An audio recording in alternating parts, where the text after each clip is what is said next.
You should always be wary of so-called ordinary days. It is at such moments that you can be taken by surprise, receive an unexpected blow, or be knocked down. Just like the old saying that quiet people are the ones to avoid, as they are usually the wildest at heart. Well, both of these pieces of wisdom come from me, Alan Webb. I married my high school sweetheart Ellie almost immediately after we both graduated from university and got good jobs. I became a teacher at the local primary school, and Ellie became a head nurse at the local private hospital. Good jobs with prospects and stability. With a guaranteed income, the banks didn't hesitate to give us the money for our first home. Soon we had children. James, now 14, and Elaine, now 19, were our pride. They seemed to be on their way to a bright future. They had a group of close friends, good grades, and fought with each other enough to give Ellie and I many moments of quiet fun at their antics. The relationship between Ellie and I, although not extremely passionate, was stable. We argue sometimes, mostly about the children. She always seemed very protective of them, and had difficulty agreeing with my decisions on various issues that inevitably arise when raising two children. She argued up to a certain point, and then fell silent and quickly changed topic. This has become the norm. Our sex life was acceptable. We had sex 2 to 3 times a week, usually on the weekends when she was more ready. I wish this happened more often during the week, but Ellie always made an excuse. I soon learned that it was better to take what I had and leave it for the weekend. We just fell into our routine and left it at that. Besides, I shouldn't complain. Ellie, to me, was incredibly beautiful, and we had 2 wonderful children to raise. The thread of peaceful existence began to unravel on Thursday. It was lunchtime in the staff room. I taught at an elementary school, but it was attached to a large high school campus. This meant that the elementary school teachers met and ate in the common staff room with the high school teachers, many of whom I became friends with. During this lunch, one of the few that I could spend without being on playground duty or grading a stack of papers, Pat Collins, the science department chair at my high school, approached me with a project. "Hello, well, can you help my team of 12th graders test a cool new device?" Always helpful, but wary of possible jokes, I replied, "Of course, Pat. Are you measuring the size of a human brain and want to calibrate the machine for the largest one first?" He laughed. "No, nothing so simple. We were given a simple DNA testing device to rent from the university. It is intended for this command 12th graders who have been selected by their scouts for fast-track entry into the university's science course next year. We are quite privileged as this is the first time this has happened as far as I know." "Okay," I replied, "but why do you need my help?" This situation intrigued me. "Well, we need test subjects for DNA analysis. For child safety reasons, we are unable to employ any students or staff here. We need random subjects that the team or university can't track. Do you think you can help? You can't tell me who these subjects are, but one of them must be related to the parent and the other must not. A team of students will have to determine, using DNA analysis, which of them is which. I could use my own kids, but I might accidentally give clues to students. All that is needed is 3 strands of hair, one from the parent, one from the tied child, and one from the untied one. Are you in?" He looked at me expectantly as I hesitated. "You will be doing these students a huge favor. Opportunities like this don't come along every day." "Why not?" I answered. I already knew that I would use my own children as test subjects, but I wasn't going to say it Pete. He gave me special containers that ensured there was no cross-contamination of the samples. "Why are you giving me 6 containers?" I asked. "In case you mess up any of the samples," he replied. "Understood. It's like elementary school teachers don't know anything, right?" I answered. It was a constant exchange of jokes between 2 good friends. Thursday evening was the ideal time to collect samples. Ellie was not at home because she had a late shift.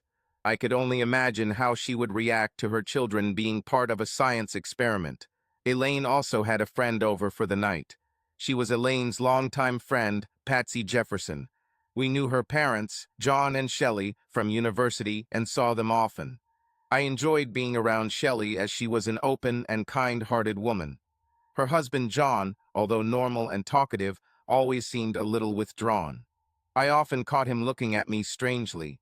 It was a look I couldn't quite explain, but there was something smug about it. It was as if he knew something that I didn't. But, people are different, and Ellie liked to be around them. Collecting my hair was easier than I thought.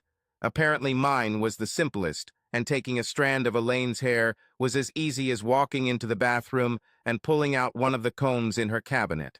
We each had our own bathroom cabinet, and Elaine always used her own hairbrush, as did Ellie. Patsy's hair fell into my hands by pure chance. The girls were fooling around in the living room during a study break when Patsy fell near the dining table and caught her shoulder-length hair on one of the chairs. Elaine was rolling on the floor laughing while Patsy tried to untangle her hair from all corners of the chair. In the end, she succeeded, but there were a few small tufts of her hair left on the chair. Bingo, sample number 3 is ready. Now I went to James' room and picked one of his hairs from the pillow. Of course, he didn't know what I was doing, since at that time he was listening to music in the living room. I now had 4 samples. Mine, 2 related samples from Elaine and James, and 1 unrelated sample from Patsy. I still had 2 empty containers left, and hadn't ruined the rest of the samples, so for fun I included one of Ellie's hairs, again from her brush. This should be interesting. I signed everything very scientifically, a E, and wrote down which one was whose.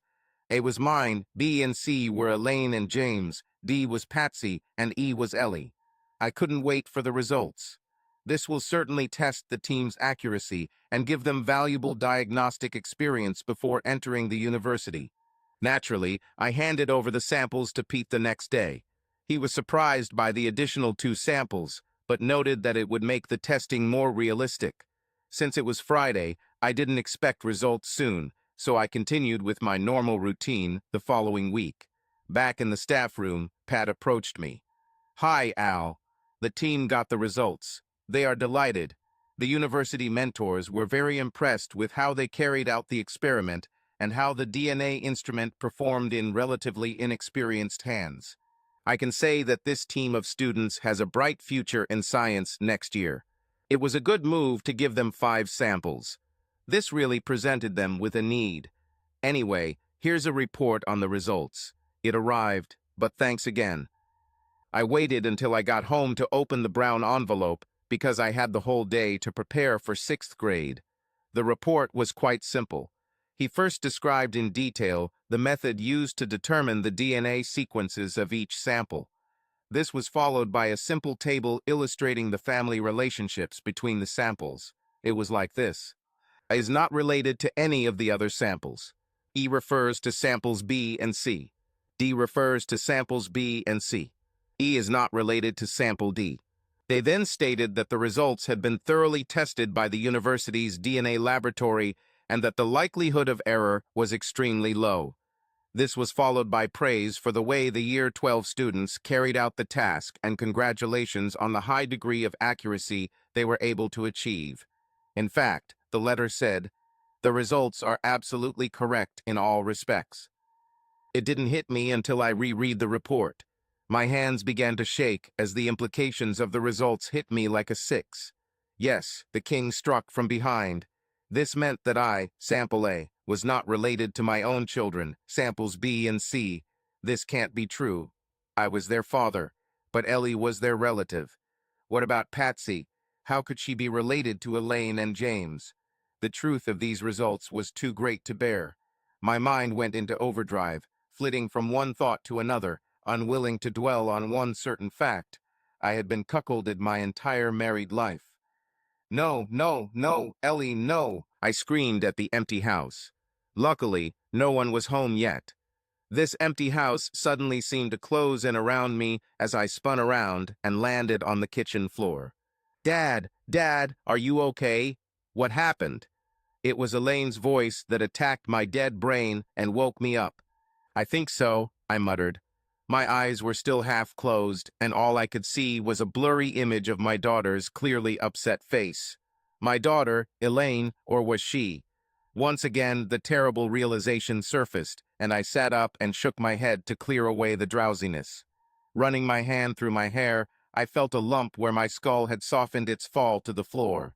Oh, Elaine was there again in a flash with a rag and ice and cool water. I mumbled my thanks as I sipped the water and pressed the ice against the wound. "Sorry," I said. "I don't know what happened. I was just reading this report, and the next thing I knew, you were calling my name. I must have slipped or something. I think I'll be fine in a minute. I'll go downstairs to the office and rest a little. James and your mother will be home soon. Do you think you can watch dinner?" "Of course, Dad," came Elaine's response. "You know, you certainly scared me. I thought you had a heart attack or something. My next class was supposed to be CPR. All of the physical education at school suddenly made sense," she chuckled. "I love you. Now go and rest." These words hit my heart harder than a heart attack. Elaine was my daughter, but she wasn't. I loved her very much, and she loved me like her father. Only I wasn't her father. I was just a dumbass who paid for her education, held her while she cried, listened to her crazy teenage whining and tantrums, changed her diapers in the middle of the night, kissed her on the cheek every morning when she left for school. I was not her father. The DNA test slapped me in the face, but the injury I received was not a black eye, but a broken heart. The living room chair cushioned my descent as I sank down to sit and think. Sit and think. Think about what? Think about how Ellie cheated on me not once, but twice. If twice, how many more times? There were years between the two obvious deceptions, so what happened in between, before or after? What now? Is this still happening now? How could Ellie do this? She was my wife, my love, my partner. We did everything together. Others often commented on what a great partnership we had or seemed to have. We almost didn't quarrel. We always had sex when we had the chance, although now that we were getting older, it was always on the weekends. In addition, teenage children do not allow themselves much freedom to make noise as much as they want. How? I accidentally said this word out loud several times while I was sitting there. I didn't notice Elaine coming down to my office with a cup of coffee. "I don't know about Dad either," she said, thinking that the question was for her. "I didn't see anything you could trip on, and the floor is dry, so you didn't slip on anything. I found this, by the way. You must have read this as you walked into the kitchen. Something like a scientific report. Dad, you should really take notes while sitting at your desk." With this curse, she handed me my coffee, God bless her, and the crumpled report. "Damn it." "Thanks, Lainey," I replied, calling her by my pet name when she scolded me for something. She smiled and left the room to continue dinner. I really needed to pull myself together to apply some logic to this situation and check what was what. If I had continued like this and made some mistake, I would have already ruined my relationship with Ellie and the children. My children. Ellie clearly cheated on me with John Jefferson. Not once, but at least twice. My hands began to tremble. I went there again. I needed to immediately control my emotions and outward behavior. Luckily, as a teacher, I'm used to doing both, especially when dealing with the OMG. This is amazing parents who send their kids to my classes every year. I was able to pull it apart by the time I finished my coffee and the ice started dripping onto my face, just in time for James and Ellie to walk through the door. "Are you okay, Dad?" asked James. "How are you, old man? Maybe we should buy a wheelchair," he joked when he came to examine the wound on his head. "That must hurt," he joked again as he walked off to his room. "What happened, Al?" Ellie asked, examining the wound from a purely medical point of view. No stitches are needed, but this ice will have to stay there for a while. What was Elaine thinking using one of my nice tea towels for this? I'll be back in a minute with a new rag and new ice." With that, she flew out and got to work on the new bandage. I was proud of myself. However, I kept myself under control. Every time she touched and felt the wound, I could not help but recoil slightly, not from pain, but from the betrayal that now seemed obvious to me. Of course, Ellie thought it was from pain. "Come for dinner. I need a shower." Elaine was busy cooking up a storm for her poor wounded father. She was laughing. I didn't laugh as I walked up the stairs and sat down at the table with my family. My family? HM. This lie now poisoned every thought. I almost lost control. Fortunately, everyone attributed my strange behavior to a recent fall and joked about it. Later, as I headed to bed, I realized that I had survived my first day of lying. I can do that. As a teacher, I had several days a year that could be used as sick days. Due to the high stress of teaching, these days could also be used as mental health days. The benefits of working in a trade union organization.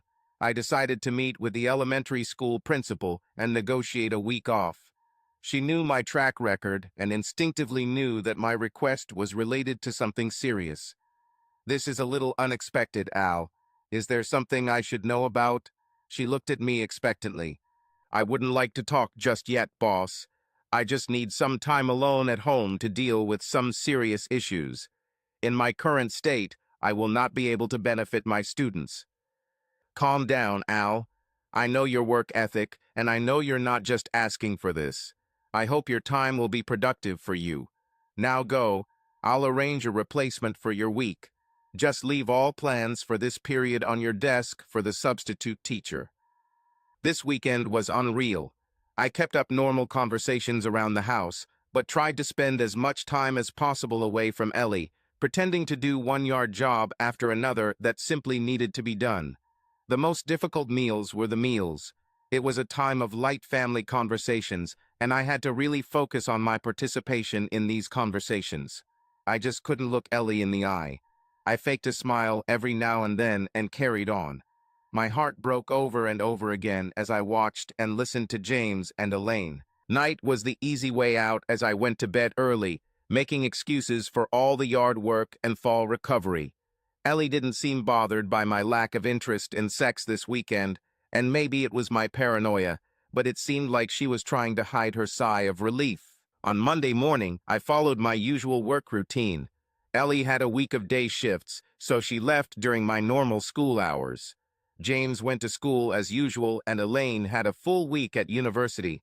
Technically, I was supposed to be at school too, and the rest of the family was going about their normal routines. Perfect. I had the freedom to investigate whatever was needed. My logical teacher's brain took over, and I soon made a list of things that needed to be checked. 1. Check Ellie's personal belongings for anything that could give me answers to the questions of who, when, where, why. 2. Check Ellie's movements at work. If something happened, it had to be at her work. She never had a hen party or any social events outside the home. 3. Buy a tracker for Ellie's car. 4. Check John Jefferson's movements. 5. Meet with a lawyer and find out my options. Point 1 was relatively easy, since I had the whole house to myself. I searched everything thoroughly. Ellie's wardrobe, bedside table, even the attic. I didn't find anything incriminating. There was one strange remark.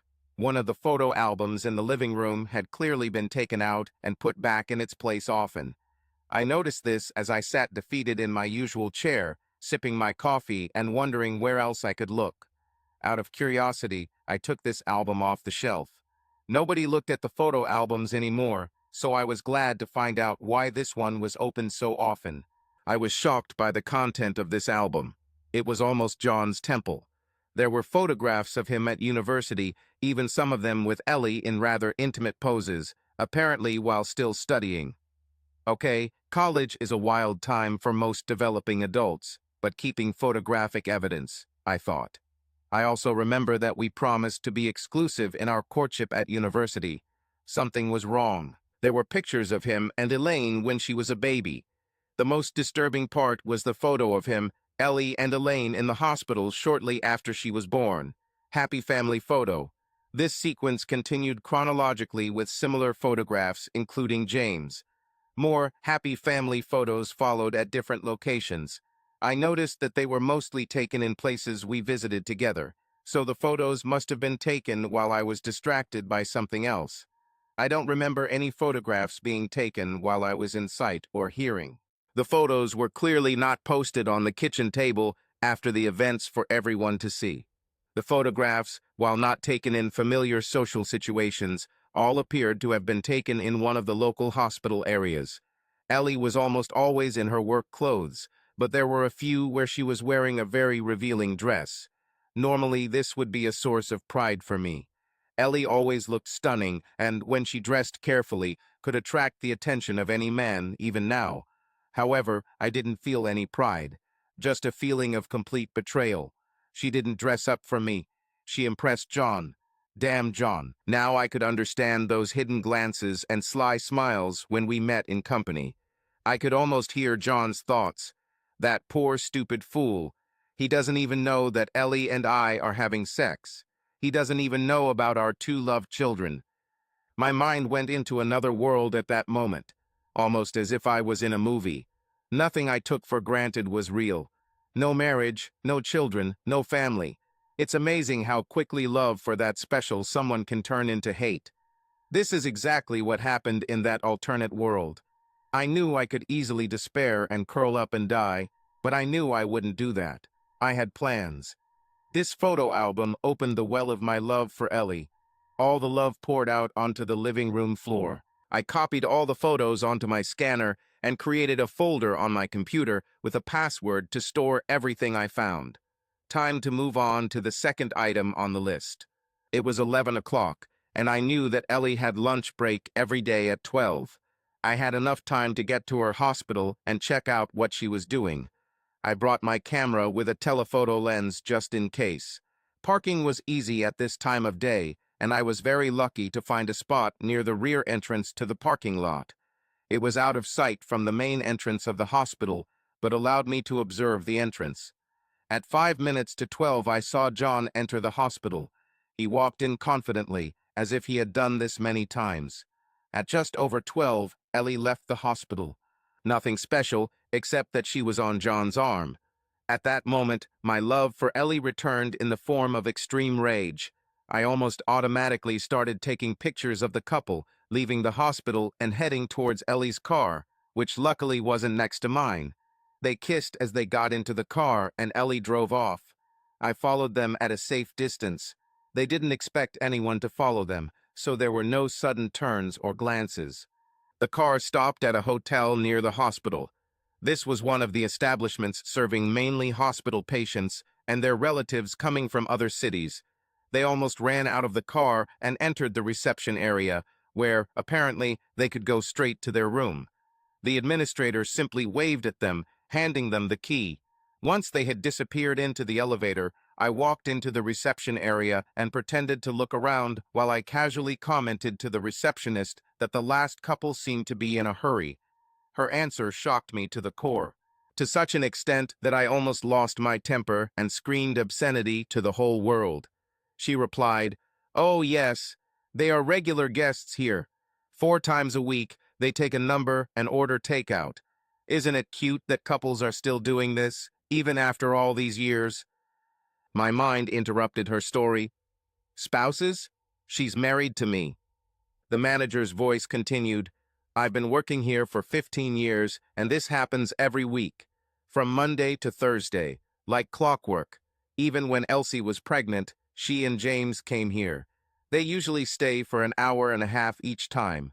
It's strange that they never come during school holidays. Do you want a number?" No thanks. I was simply looking for places where my company could accommodate visiting representatives. Thank you." I stumbled and returned to the car. Sure enough, a little over an hour later, the couple lazily returned to the car, both eating sandwiches. My camera again captured the evidence. I could barely restrain myself from jumping out of the car and killing that bastard and her. That's exactly how I thought about them both now. They drove off while I sat stunned in the motel parking lot. The receptionist noticed me and waved sweetly. She must have been on her lunch break. I think she was being kind to a potential future client. She came up to me and asked if I had any more questions about the hotel's services. I politely shook my head, thanked her, and left. When I got home, I added the photos to my folder and moved on to the next item on my list. And it was only Monday. I found a small, discreet GPS tracker online that was sold at a local store. It was already 2 o'clock in the afternoon, so I had enough time to buy it and return home by the usual time. $200 later, I had a tracker and a small instruction manual. Home by 4:30 and at the table, pretending to check my notebooks, when Elaine burst through the door. "Hello, Father. I'm home. I hope there are no accidents today." She laughed and disappeared into her room. The usual afternoon routine began. James arrived at about 4, along with Ellie, who headed to the shower in her bathroom. I was preparing dinner by 5, finished by 6, and we were all sitting at the table by 6:30. The conversation at the table was normal light family conversations, rumors and small talk, until it was time to leave for business. Ellie seemed like herself. I think she followed her changing routine for so long that it was part of a normal day for her. No signs of secret guilt or remorse for betrayal. I went to bed early, pretending to be really tired from a particularly difficult class this year. My family knew about these moments and were not surprised by my early departure. The night was restless, and the next morning I got up early. I perked up with coffee and washed my face, then installed the tracker in Ellie's car and set up the application on my computer. After calibrating the settings, I cooked breakfast and got ready for a normal work day. By 9 o'clock, I was alone again to continue completing my list. The tracker will simply confirm Ellie's movements and act as proof of her trips from the hospital. I didn't need to check John's movements since I already knew what he and Ellie were doing, so point 5. Searching local divorce lawyers on Google was an eye-opener. Screen after screen. I picked one at random and called to see if I could make an appointment today.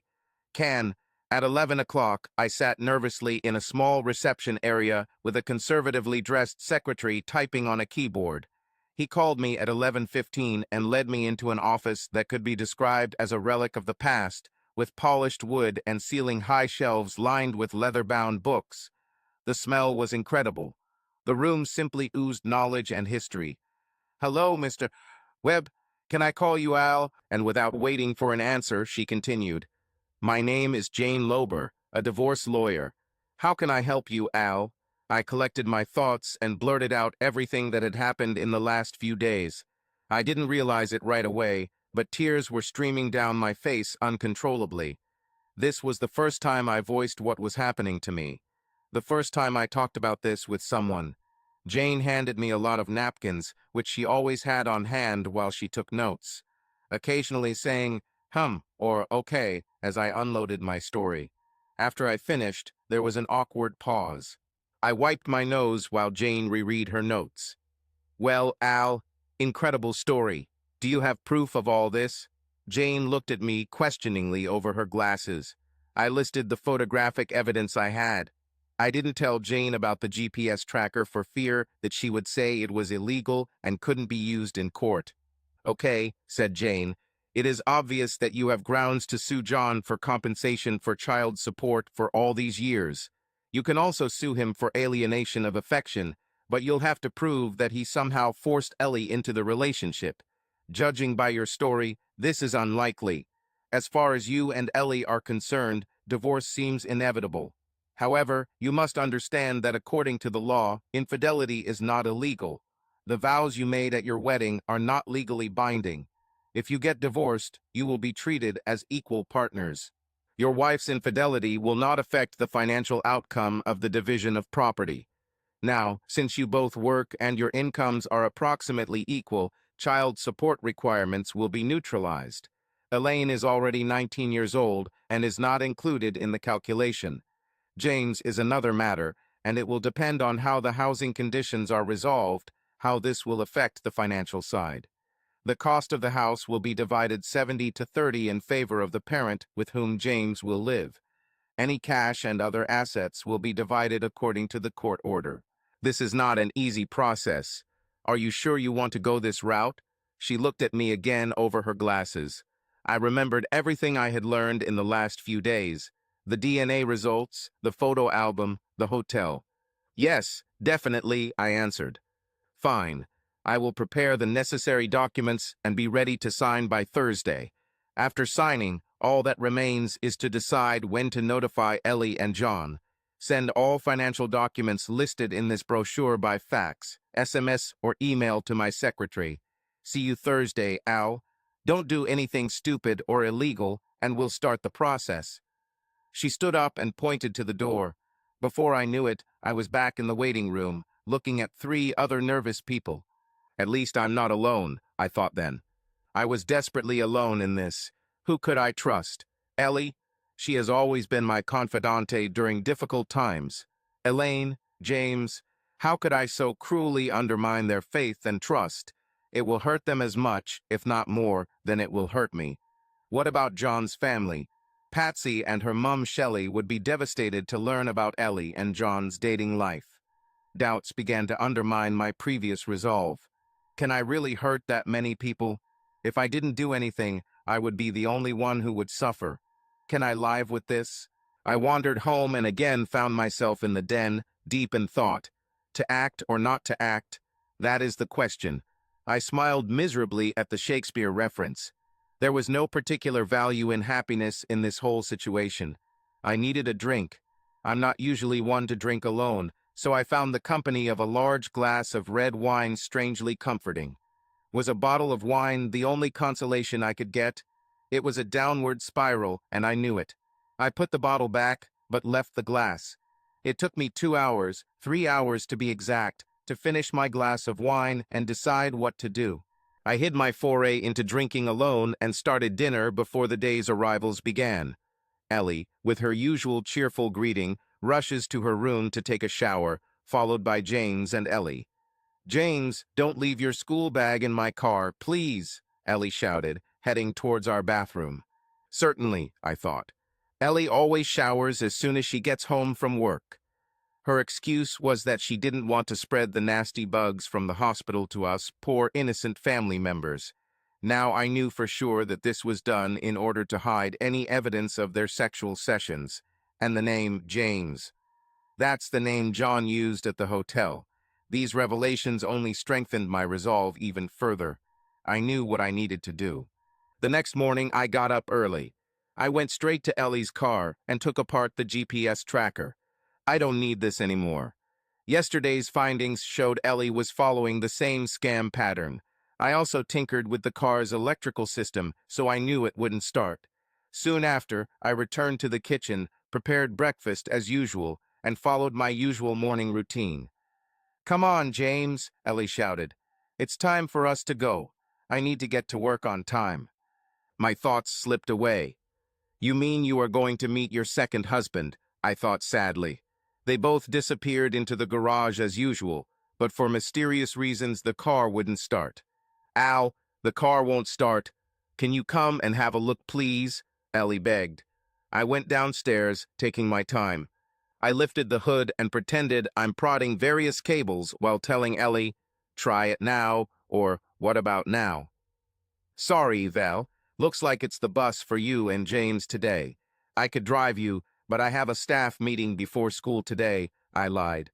Ellie wasn't happy, but she knew that if she didn't start the 5-minute walk to the bus stop now, she'd have to wait another 30 minutes. James wasn't impressed either. Taking the bus to school was not cool at all. At least the bus stopped right next to both stops, so the other end of the journey would be relatively painless. They walked away grumbling. James because of the uncool way to get to school, and Ellie, without saying anything, was probably thinking about skipping her usual cheating sex with the asshole. How could they go to their love shack if Ellie didn't have their car? Well, it sucks to be her, I thought. I went back inside, saw Elaine off, and cleaned up. I had someone to see. Shelly was extremely surprised to see that it was me who rang the doorbell at 9:30. "Al, what a surprise. Shouldn't you be at school?" Then she laughed at what she had just said. "Listen to me. I sound like a school mom checking on a teenager's truancy. Sorry, come in." "Where's Ellie?" She was very embarrassed by the whole visit, but was very kind. We went to the back of the house where our families had spent time enjoying barbecues and drinks many times. "Would you like some coffee?" she asked when I sat down on the chaise longue. "Of course, thank you." She soon reappeared with 2 steaming mugs and placed them on the small table between our chairs. "Now, Al, admit it. Why are you here on a school day and without Ellie? She could tell things weren't going well. Women and their intuition. Shelly, what I'm about to say is not pretty. I thought long and hard about whether I should even tell you anything, but you know me. I believe I'm doing the right thing. Shelly grew paler as I spoke, but to her credit, she did not interrupt. I won't sugarcoat what I have to say, Shelly, so here it is. I talked about what I learned, how I learned about the current relationship between Ellie and John. She suddenly stopped and waved her arms, wailing and crying. She must have felt very embarrassed by this as she stood up and disappeared into the house. She soon reappeared with a huge box of tissues, 2 bottles of red wine, and 2 large glasses. Fuck the coffee, Al. I need it. Another bottle for you, but if you don't drink it, I will. Your choice. I took a glass and filled hers and mine with the red liquid. Now tell me again what those bastards did. Again, I detailed what I knew. That's all, she whispered. The lying, cheating bastard is toast. The divorce papers will be ready today. She entered the house again, and I saw her calling someone. When she came out, she said, "My high school friend is a divorce lawyer. A very busy woman, but she will see me today at 2 o'clock in the afternoon. I may need copies of the photographic evidence you have." Shelly looked at me with red, swollen eyes. "I don't understand, Al. Why did you see me first before you burned Ellie?" I looked at her with sympathy. I knew what she had been through. I was going to shell. I was so full of hatred that I wanted to do it immediately. Shock and awe was to be my method of revenge. But I had doubts about what could be done.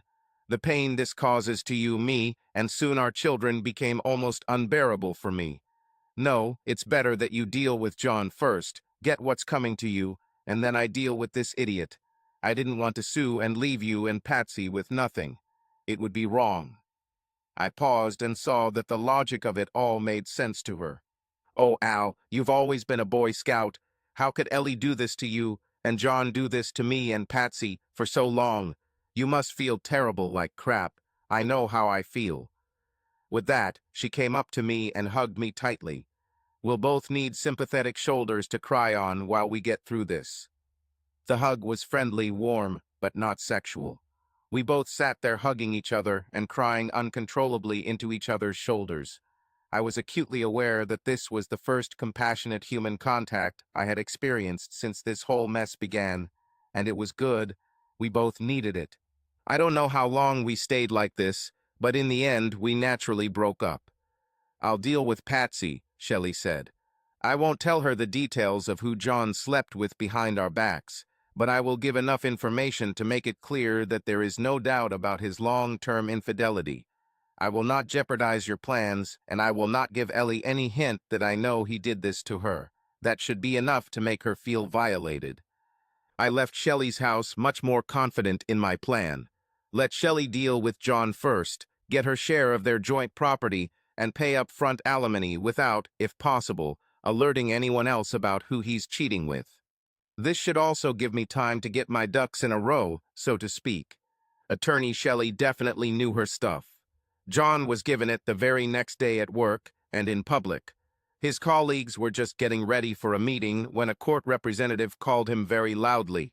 He probably shouldn't have done it, but after he announced, "You've been served," he added, "Your wife cannot live with a man who has had a long-term affair with another married woman who has 2 children with you." Amid the sighs and utter chaos of noise, the server disappeared. He was paid well to add that extra tidbit. Fortunately, because he might not be given another similar assignment for some time, given his indiscretion. Needless to say, John was treated like an outcast at work. Normally friendly co-workers would physically move if he sat next to them. No one spoke to him, except to answer a direct question related to work.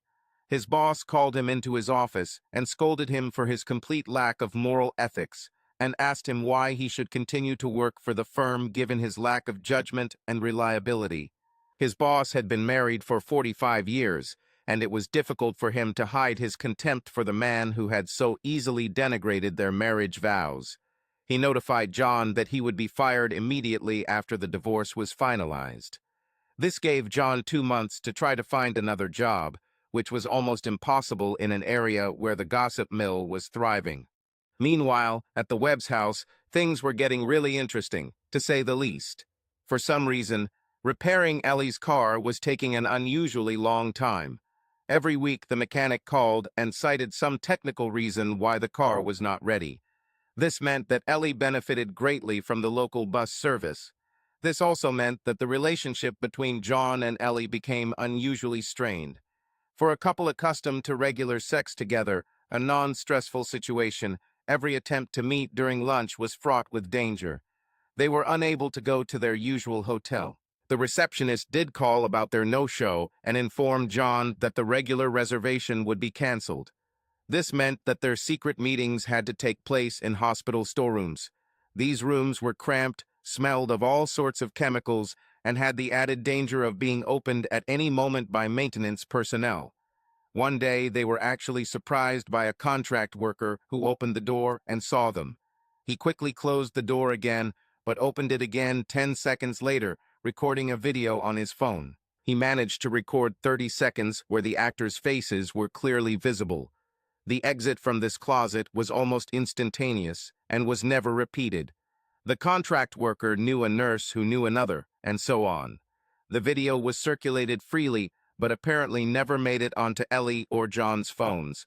However, it landed on me. This file was added to the others in my rogue folder. I, for my part, behaved coolly and at ease at home. Luckily, the routine was long established, and maintaining a semblance of normality was easier than I thought. The only difference was that there was absolutely no physical or intimate interaction between Ellie and me. I wondered how Ellie didn't comment on this change in our relationship, but it was obvious that Ellie's mind was too preoccupied with what was going on between Shelly and John. She was always on edge, obviously because of infrequent and dangerous connections with John at work. She must have wondered how no one knew that she was the other married woman mentioned in the divorce papers. Maybe she thought it was luck. Sometimes she was late at work, citing overtime. I knew she was using this time to be with John. I was seething with rage inside, but I hid my utter contempt for Ellie behind a facade of normality. Elaine suspected something was wrong and cornered me in the kitchen one day while I was preparing dinner. Ellie and James weren't home yet. "Dad, are you and Mom okay? I can't help but notice that you two are not exactly ordinary. Mom is on edge all the time, and you act so normally. This is not normal. I mean, look what's happening to Patsy's mom and dad. I wouldn't want something like that to happen to you guys. Their divorce will be finalized next week. Patsy cries all the time, and her father is hardly home. Their house is going to be sold. Patsy told me that her father had been having an affair for many years and that he had 2 more children with another married woman." I looked at her. Good old Lainey, I thought. A woman's intuition is alive and well in a teenage head. I answered as quietly as possible. "Of course, Lainey. You know that every couple has good times and hard times, right? If anything happens that you have to worry about, I'll be the first to let you know. Do you have a room where you can rush as usual at this time of day?" She left, but I knew that sooner or later I would have to tell her about her real genetic makeup. This was a task I was not looking forward to. How to tell the girl who has been your daughter for the last 19 years that this is not really true. Shelly and John's divorce was likely to be finalized next week. I knew this because I was in close contact with Shelly. Her lawyer told her that she should receive 80% of the total assets of their marriage. Shelly could very well start a new life. It was truly amazing how the process went so far that no one revealed who the woman from the saga was. This helped my plan a lot. The day came when John and Shelly finally got divorced. The house was sold and Shelly moved to a nearby town to find a new job and housing suitable for a single mother and her teenage daughter. Patsy accepted the situation and began spending many nights with Elaine. Patsy seemed to really lean on Elaine for support and was also very attached to her mother. If Shelly was not home when Patsy arrived home, she would immediately call to find out her whereabouts. Shelly and I continued to meet from time to time for friendly conversation. Our support for each other meant that we could weather the storm of deception with a relative degree of calm. The asshole lost his job, as he promised, and eventually found it low-paid random work. Now it's my turn to unleash the dragons. Ellie returned home from work that Wednesday afternoon as usual and was just walking into the bedroom to take a shower when I called out to her. "Ellie, I know what you and John were doing." Well, the reaction was camera-worthy. Ellie literally froze halfway up the steps.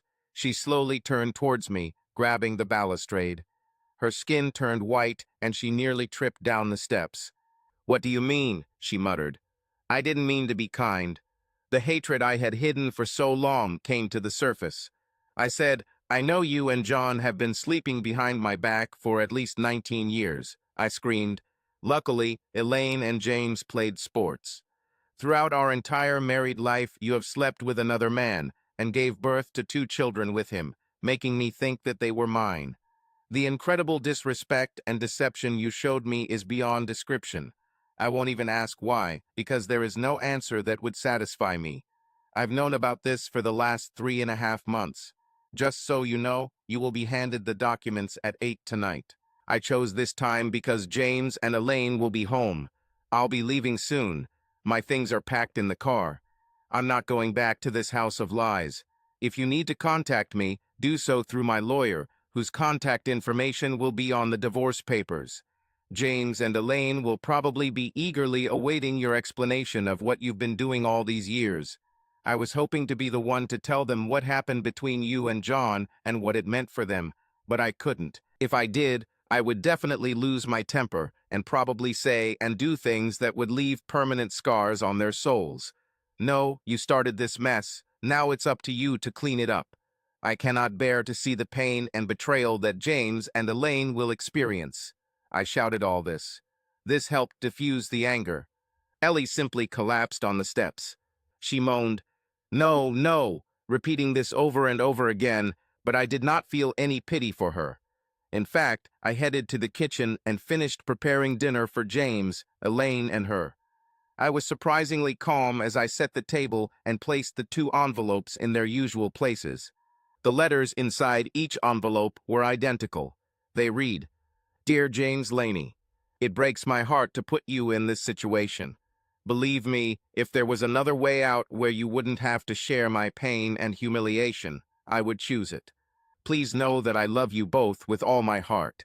I have loved you since the moment you were born and have tried to help you develop and grow into the wonderful people you are. If you need to speak to me, as I sincerely hope you will, my new number is Z223-786-712. Please do not give this number to your mother, as I cannot bear the thought of having anything to do with her case. I hope her explanations don't break your heart as much as they did mine. Once again, I love you unconditionally. Dad." I doubted the signature for a long time. I was not their genetic father, but I couldn't escape the truth that, in essence, I was their father and had been for their entire lives. Holding back tears and silently sobbing, I left the kitchen and went to the garage. Ellie was still sitting on the steps, holding her head in her hands. She was dead to me, but I hoped she would tell James and Elaine the truth. Now she had to pay for all the pain and sadness she and John had caused. I went to a small house that I had rented and prepared a week before. There was plenty of room for Elaine and James if they decided to come, but I didn't want to put any pressure on them. Unfortunately, this decision was now theirs. Tears flowed as I drove. I was really worried that I might get into an accident, but I got there in one piece.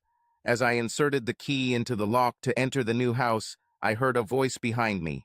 "I think you will enjoy having company, especially today." It was Shelly, good old Shelly, my support these last terrible months. I fell into her arms and we started crying again, just like 3 months ago in her house.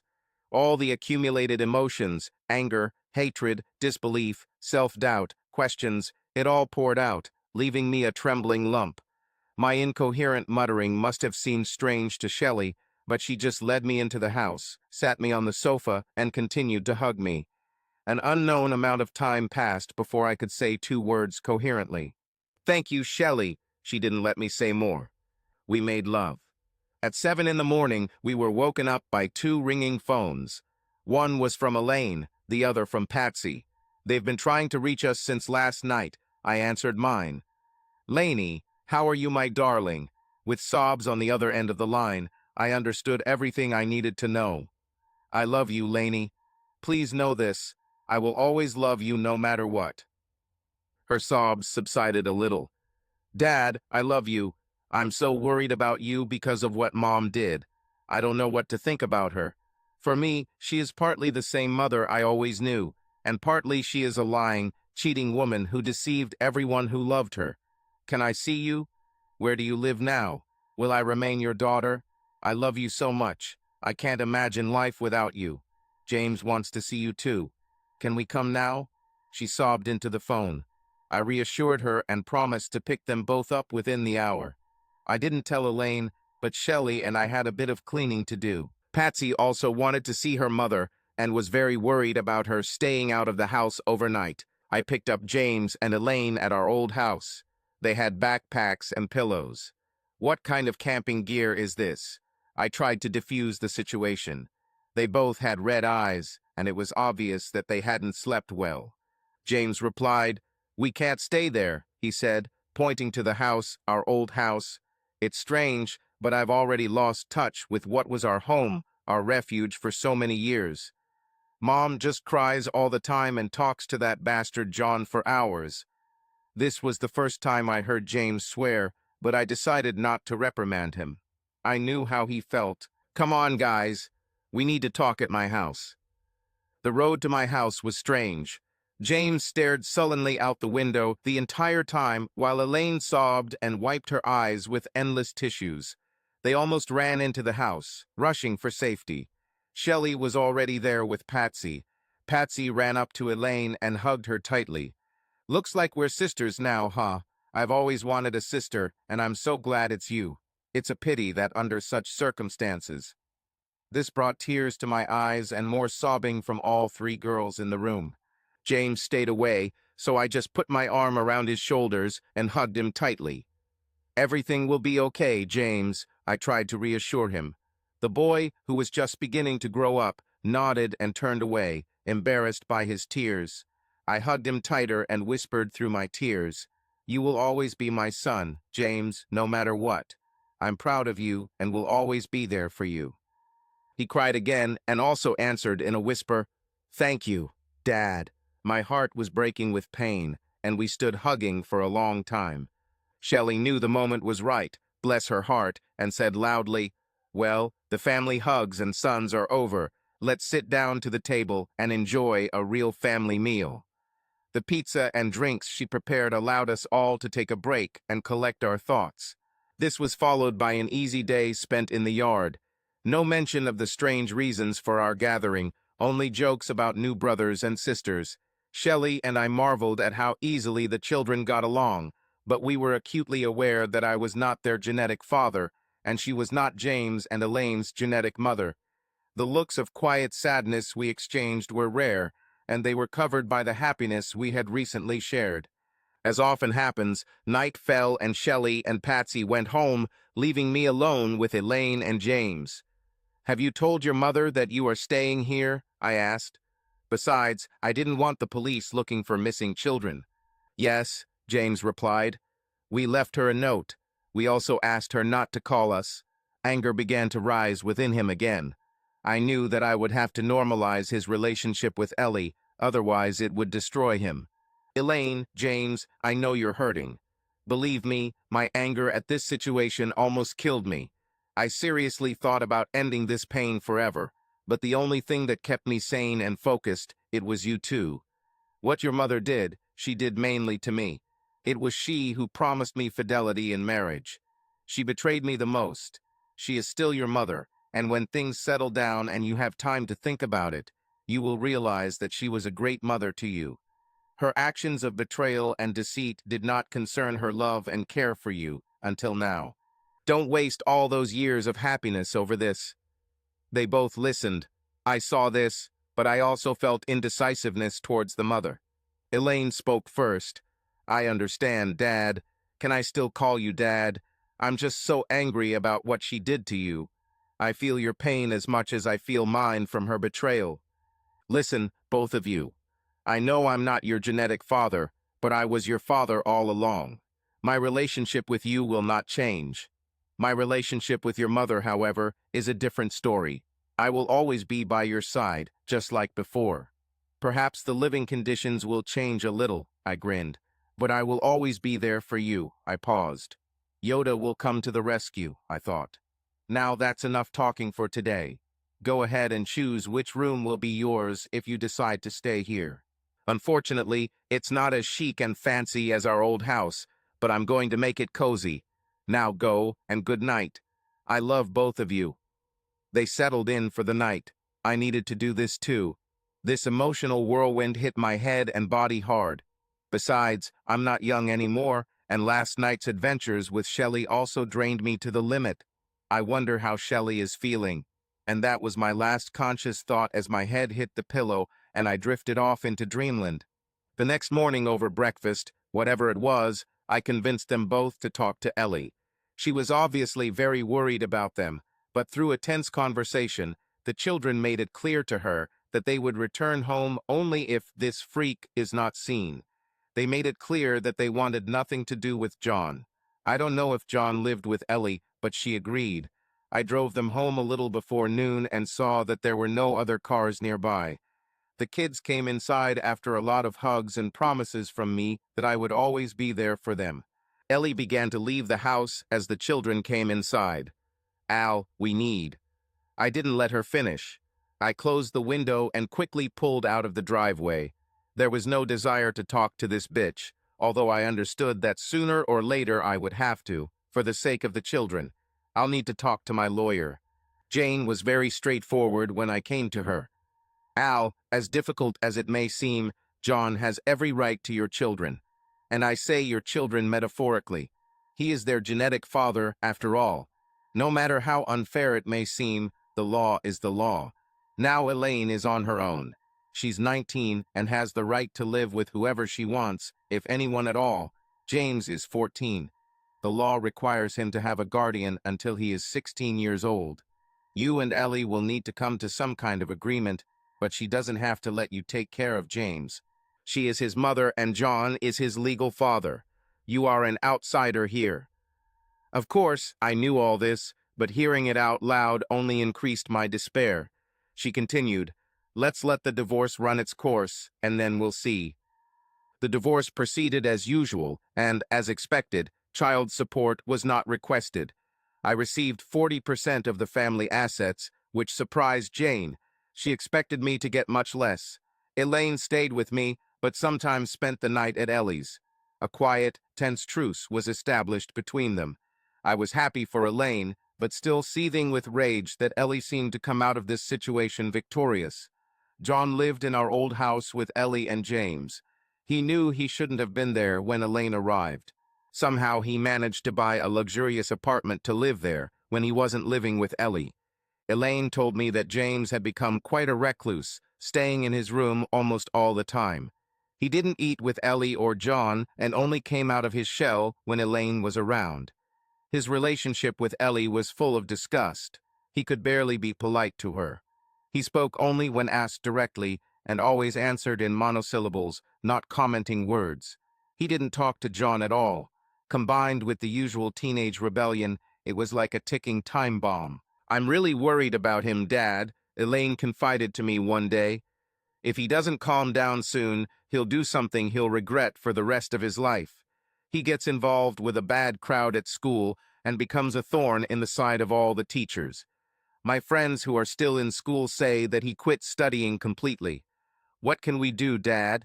I looked at my daughter with sadness. Lainey, I tried to do everything I could, but the damn law is not on our side. Legally, he is not my child, and I have no rights to him. But I'll tell you what plans I have, I said with a conspiratorial glint in my eyes. Elaine listened and smiled as I laid out my plan to punish the bastard.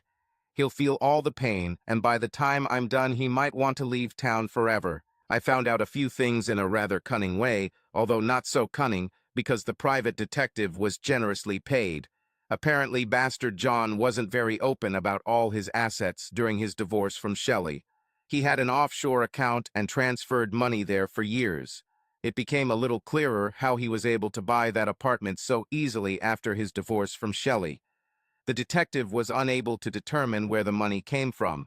He opened this account with a decent starting capital of $200,000, a gift from some distant relative. He never mentioned this to the courts.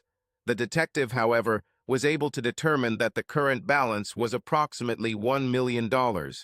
And that bastard lives off Ellie. I was seething with rage. Surely he didn't tell Ellie about this either. No wonder he could afford regular bookings for their love nest for so many years without raising Shelly's suspicions. The detective also found the name under which he maintained this account to confuse investigators during the divorce. James Long. What a bastard. This private detective was worth his weight in gold. I was tormented by questions about how this private detective was able to find out all this. The detective also suggested that he was likely able to access the account through a computer or smartphone since he never visited foreign bank offices. He also had a safe deposit box at a local bank, but rarely visited it. It was getting interesting. Elaine was ready for anything and probably wanted to punish the bastard even more than I did. Elaine was on a mission. She needed to figure out how the bastard accessed his lucrative offshore accounts. She started spending more time with Ellie, which meant the bastard was home less and less. This began to cause him inconvenience, since every time he left, he was forced to take all his personal belongings with him, including his computer, etc. Over time, he relaxed and left his laptop with Ellie. This was the very moment we were waiting for. Elaine called me as soon as she realized she was lucky. "Dad, he left and I have his laptop. What should I do? I don't know his password or anything."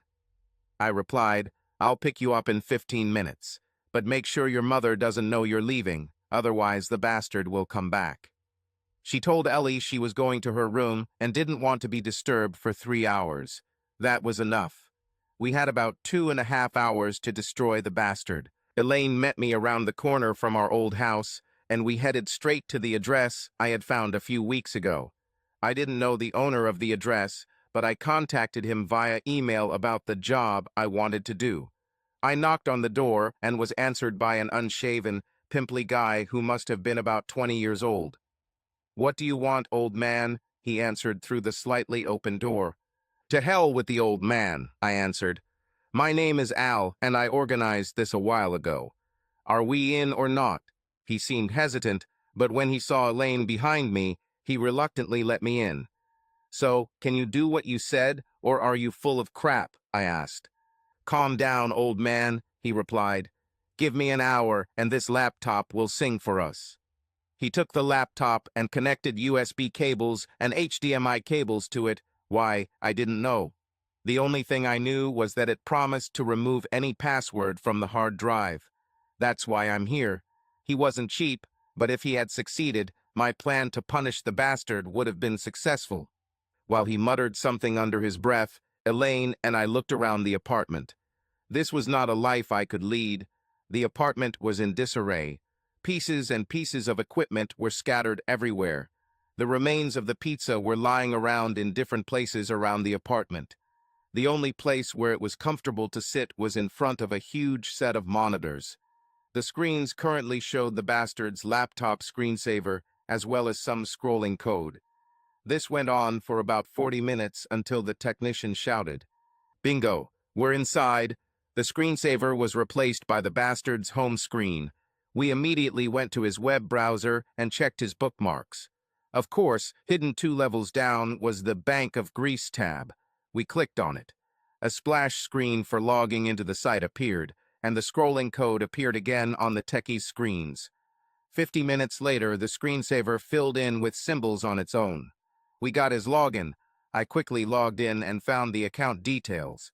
Of course, there were $900,000 in the account with some small change. I transferred all but $10 into an account I already had. The account was in the name of S. Heathers. I wonder if he'll take the hint. We continued searching the hard drive and found the details of the safe. Having memorized them, I paid the technician and left. We had limited time left to get the bastard's laptop back. Elaine returned home and put the laptop back in its place. She then informed Ellie that she was leaving again. We waited around the corner and saw the bastard drive up to Ellie's house right after Elaine left. God, how fast, I thought. He must have been around somewhere. Returning to my house, I pondered what happened. The bastard must have been involved in some shady dealings to have that kind of money. He was just an ordinary accountant. Questions about how and why he hid money abroad while living an ordinary suburban life filled my mind. There must be a reason why he hid all this. But hid it from whom? The IRS had already made deals with most foreign banks to prevent tax evasion, so he had to know that sooner or later it would be discovered by the government. If my private investigator could find it so easily, so could the government. This required more research.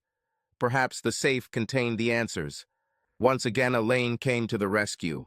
I was working full-time again, so my time for investigations was limited. She went to the bank in the city where the safe was located. She had all the security passwords to the bastard's laptop, so she hoped that would be enough. I'm sure if it were me, the average man, they would be asked a million questions. But Elaine was a beautiful girl, almost 20 years old. She dressed to the nines and knew how to show off. My daughter grew up, and I felt a pang of regret for the loss of her childhood. But it worked.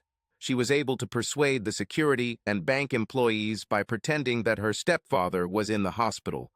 The fact that she had all the passwords seemed to calm them down enough. When she opened the safe, there were only a few accounting journals and an envelope containing small items inside.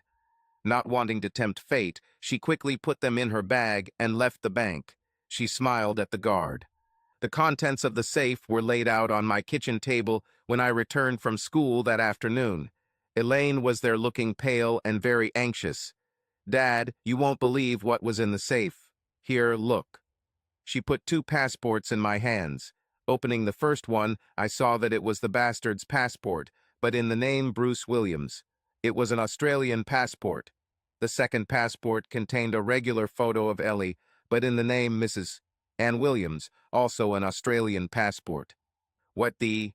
I remembered that my daughter was nearby. Looks like the bastard was planning an escape.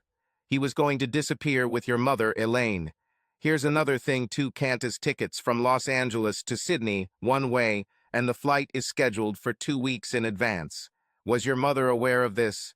She did stupid things, but I don't think she would just leave you and James. There's something wrong here. Elaine was stunned by these revelations, but continued to examine the contents of the envelope. "Dad, look at this photo. This is the bastard when he was about my age. Look." I looked at the photo and immediately recognized one of the people. This was during our university years. In the photo, there was a bastard who looked very well groomed and confident. Next to him was another student whom I remembered. Suddenly, it dawned on me who it was. Damn it, my daughter was forgotten for a moment. It's Jimmy Lamont. He was the son of the famous, or rather infamous, gangster Al Lamont. Nobody liked him at the university, so the bastard was his friend. He must have hidden it very well, because I never saw any sign of it. By the way, I never noticed him and your mother being close at university. God, what a naive bastard I was. After reviewing the contents of the envelope, I focused on the magazines. They looked like regular ledgers, boring. The records showed regular cash deposits and withdrawals in the name J. Lamont.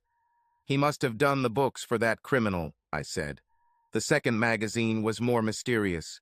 It only showed deposits, except for one large withdrawal recently. Apartment, I thought. The name of this account was the same one we had just emptied. James Long, we just emptied this account. Either the bastard was getting paid $10,000 regularly for his secret accounting services, or he stole money from Jimmy's account. Either way, the pieces of the puzzle began to come together. Elaine, we disturbed a hornet's nest.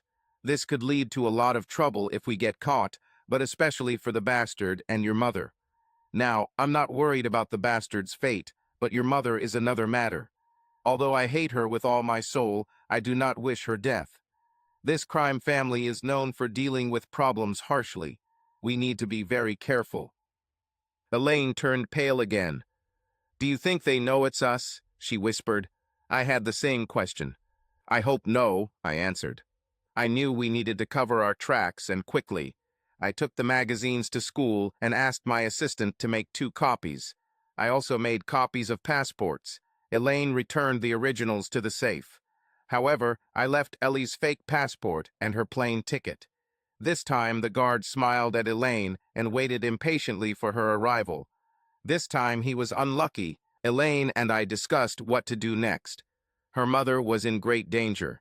If people Lamont will find out what the bastard has been stealing from him, the bastard's days will be numbered. Unfortunately, Ellie could have gotten hurt too. She needed to get away from him as soon as possible so as not to be associated with him. Unlikely, I thought. They slept and lived a hidden life for so many years.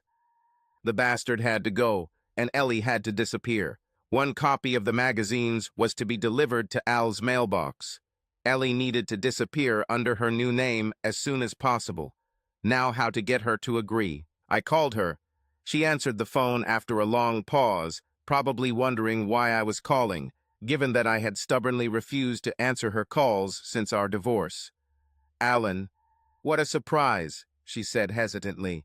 "Ellie, we need to talk urgently." "This concerns James," I lied. "No questions asked now. Meet me at the Coffee Bean in 15 minutes. I hung up before she could ask her questions. When she entered the cafe, she looked pale. "What happened, Alan? Is there something wrong with James? What has he done?" I motioned for her to sit down. Without saying a word, I placed her fake passport open on the table. She looked at it and, seeing her photo, quickly looked at me. "What is this, Alan? What kind of games do you play? This is not my passport. Where did you get it?" I waited for her to finish asking questions. When she fell silent, I placed 2 plane tickets on the table. These were the originals. "Looks like the bastard wanted you two to disappear, Mrs. Williams." She turned even paler. "What? How? I will never leave my children. I know they've been unbearable since we divorced Alan, but I still love them. They are also John's children. He wouldn't just leave them like that." When she said the last sentence, she bit her tongue. This was the first time she openly admitted to me that the children were not mine. "Are you really defending this cheating bastard?" My anger began to rise. "This lying, insidious bastard who, together with you, has been deceiving me all these 19 years. You expect me to believe he has any morals?" I was screaming at that moment, and other cafe patrons were openly looking at us. Ellie had never seen me so angry, and it scared her. "I'm leaving," she stated. When she started to get up, I put the accounting books on the table. "What is this?" she asked. "More fake documents?" I suggested that she study them carefully. She immediately understood what kind of documents they were. She was always responsible for our finances. "Ellie," I said more calmly, "looks like the bastard was deceiving you too. He stole from those who shouldn't have. It's a kind of justice for me, but it doesn't bring me any comfort. This wonderful man, John, also known as a bastard, not only slept with you behind my back all these years, but also stole from Al Lamont all this time. I'm sure Al will soon find out what he's been doing, and if you're with him or near him, you could be in great danger. You can be used and thrown in some Mexican hole or even buried in the desert." I gave her time to digest this information. I didn't think it was possible, but she turned even more pale. Now the other cafe patrons were really worried. The waitress, seeing Ellie's condition, came up to us. "Are you all right, miss? Shall I bring you something?" Ellie didn't answer, and the waitress walked away, embarrassed. "Ellie, I won't beat around the bush. You need to disappear to Australia immediately, using fake passports and plane tickets. Disappear without a trace. The Lamonts know you've been with the bastard for a long time." Again that surge of bile at the thought of how many years these two had lied to me. "You must give me custody of James and put the house, our old house, in trust for James and Elaine. I have documents here." I put the last yellow envelope on the table. "Make no mistake, Ellie. I'm not offering you a way out because of my feelings for you. No, that's not true. I have feelings for you." She looked at me in surprise. "Alan, I don't." She began. I interrupted her. "The feelings I have for you are hatred, pure, undisguised hatred and disgust. How you had the audacity to do this to me, to our marriage, to our children, I will never understand. You treated the love and respect I had for you with complete contempt. No, I'm giving you a way out because you are James and Elaine's mother, and I love them immensely. They deserve to have their mother alive and not dead. I don't care what happens to the bastard. I hope they leave him in the desert. Now sign the papers and disappear from the country and from our lives. Last chance. Ellie took the documents, read them, and signed them. Alan, this means I have no rights to my children, she sobbed. Welcome to the club, bitch. Now you know how I felt when I found out about your long-term deception. I got up and left the cafe. The patrons breathed a collective sigh of relief, but continued to stare at the sobbing woman sitting at the table. James came to me the next day with all his things. Hello, Father. What's happening? Mom left a note that I needed to come here and stay for a long time. Most of her things were gone. Looks like she's not going to come back. I looked at James, my James, and smiled. It's okay, son. I'll explain everything later. Go unpack. Elaine ran inside, hugged her brother, and helped him unpack. 2 days later, news appeared in the newspapers about the sudden disappearance of a recently divorced local resident, John Jefferson. It was said that he had some connections with a famous criminal figure. The investigation continued. On the next page was an article about a mysterious house fire. We knew this address. This was our old house. The fire appears to have been the result of a botched robbery that left the house in total destruction before it was set on fire. James and Elaine continued to live with me until Elaine went to university. Coincidentally, Patsy, her sister, also enrolled there. Shelly sold her house and moved in with me. We were glad that James often went to bed with headphones listening to his favorite music. The money stayed with us offshore until required. Teachers don't earn much. Subscribe to our channel so that your love doesn't cheat on you, and go ahead and listen to the next story, because this story is nothing compared to the next one. If you're under 18, don't even think, click to the next one.